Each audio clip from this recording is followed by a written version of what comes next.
Capital gains tax. HMRC loses £1.7 billion despite Rachel Reeves's raid dragging in 87,000 more taxpayers.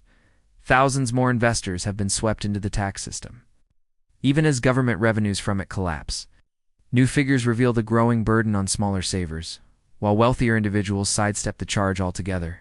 Recent government data shows that 87,000 additional taxpayers were caught by capital gains tax in 2023-24 after the annual allowance was slashed, but total revenue from the tax fell by 19% to £12.1 billion, the lowest since 2019-20. The number of people paying the tax rose to 378,000, a 1% increase, and the second highest total since the financial crisis. CGT receipts fell to £11.8 billion in the first half of 2025, down from £13.5 billion during the same period in 2024. This marks a £1.7 billion drop in government income.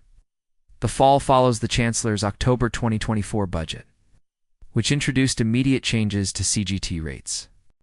Basic rate taxpayers saw their CGT rate rise from 10% to 18%, while higher rate taxpayers faced an increase from 20% to 24%, despite strong market conditions. The drop in receipts highlights how smaller investors are bearing the brunt. While high-net-worth individuals are holding onto assets to avoid tax or waiting until death for a reset in gains, only £38 million of the extra tax take came from the new taxpayers, underlining the limited returns for the Treasury and the growing strain on ordinary savers. Sarah Coles, head of personal finance at Hargreaves Lansdowne, described the situation as a classic example of tweaking a tax in order to raise more money and then ending up with less in the short term. Basic rate taxpayers saw their CGT rate rise from 10% to 18%, while higher rate taxpayers faced an increase from 20% to 24%. She noted that whilst the government began reducing the capital gains tax allowance in 2023, the subsequent 12 months saw tax receipts fall by nearly a fifth.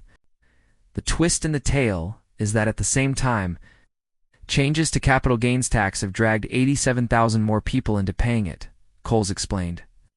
She suggested that many investors are simply choosing to retain their gains, with some potentially having accelerated disposals before the changes took effect to benefit from the previous year's higher allowance. Investors can employ several legitimate strategies to minimize their capital gains. Tax liability investors can employ several legitimate strategies to minimize their capital gains tax liability, according to expert guidance. Realizing gains annually allows taxpayers to utilize their £3,000 tax-free allowance each year, whilst offsetting losses against gains can reduce overall tax bills with unused losses carried forward to future years. Stocks and shares ISAs offer complete protection from capital gains tax, benefiting both portfolio rebalancing and eventual withdrawals. Whilst pension contributions provide similar advantages alongside tax relief, venture capital trusts provide capital gains tax exemptio. Existing investments can be transferred into ISEs through the BED and ISA process, or into pensions via BED and SIPP arrangements. Married couples and civil partners can transfer assets between themselves without triggering tax charges, effectively doubling their combined allowances. Venture capital trusts provide capital gains tax exemption, though their higher risk profile means they should constitute only a small portion of diversified portfolios.